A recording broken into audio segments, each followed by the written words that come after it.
Assalamualaikum warahmatullahi wabarakatuh. Salam Guru Penggerak. Perkenalkan, saya Yuliana Citra Anisyak, CGP Angkatan 11 dari Kota Bukit Tinggi. Kali ini saya akan memaparkan koneksi antar materi 1.1, refleksi dan kesimpulan filosofi pemikiran Ki Hajar Dewantara.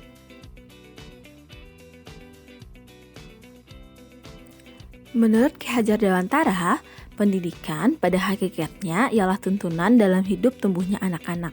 Tuntunan yang menuntun segala kodrat yang ada pada anak agar dapat meraih kebahagiaan setinggi-tingginya sebagai manusia dan anggota masyarakat. Kemudian, pendidikan bukan hanya sekedar proses transfer pengetahuan saja, tetapi juga bagaimana memperbaiki dan membentuk tingkah laku anak. Ki Hajar Dewantara juga berpendapat pendidikan berarti bahagia. Salah satu contohnya ialah belajar melalui permainan, karena Ki Hajar menyebutkan bahwa permainan anak adalah pendidikan.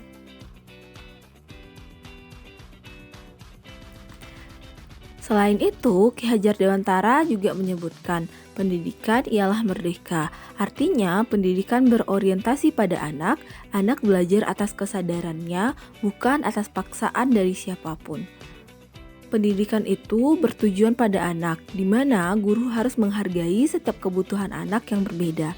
Anak memiliki keunikan masing-masing yang perlu diakui, sehingga guru perlu menyesuaikan pelajaran dengan kebutuhan anak. Guru memberikan kesempatan kepada setiap anak untuk mengeksplorasi, mencoba, dan menemukan potensi yang dimilikinya. Selanjutnya, Ki Hajar Dewantara juga berpendapat pendidikan ialah perubahan, yakni pendidikan berubah sesuai kodrat alam dan kodrat zamannya, di mana kita tahu bahwa zaman terus berubah. Sebagai seorang guru, kita tidak bisa mengajarkan sesuatu yang sama secara terus-menerus. Kita harus berubah sesuai dengan perkembangan zaman, seperti penggunaan teknologi yang juga terus berubah setiap tahunnya. Apa yang Anda percaya tentang murid dan pembelajaran di kelas sebelum mempelajari modul 1.1 ini? Nah, sebelum mempelajari modul filosofi pemikiran Ki Hajar Dewantara, saya percaya bahwa pertama, murid harus memperoleh nilai yang tinggi untuk membuktikan bahwa mereka telah memahami pelajaran. Tidak peduli apakah mereka benar-benar memahami apa yang telah saya sampaikan. Kemudian, saya juga menilai keberhasilan murid-murid dari apakah mereka telah melewati KKM atau belum. Semua murid saya anggap memiliki kemampuan yang sama, sehingga saya berikan beban yang sama. Kemudian, saya lebih mementingkan nilai pengetahuan yang tinggi daripada nilai karakter. Selanjutnya, pembelajaran bersifat teacher center, di mana guru lebih banyak mengambil alih di dalam kelas daripada siswa-siswanya, yaitu siswa tidak banyak berpartisipasi. Apa yang berubah dari pemikiran atau perilaku Anda setelah mempelajari modul ini?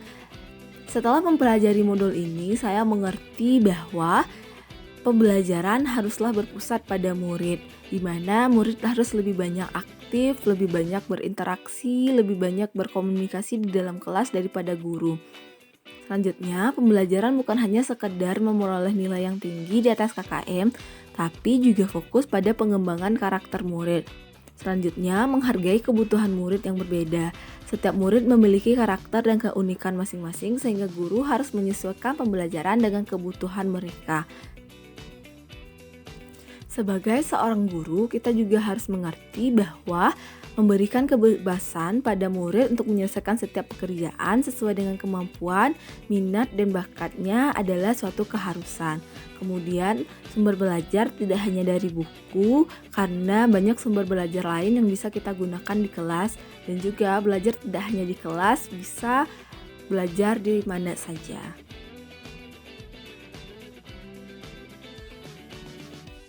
Apa yang dapat segera dan Anda terapkan lebih baik agar kelas Anda mencerminkan pemikiran KHD?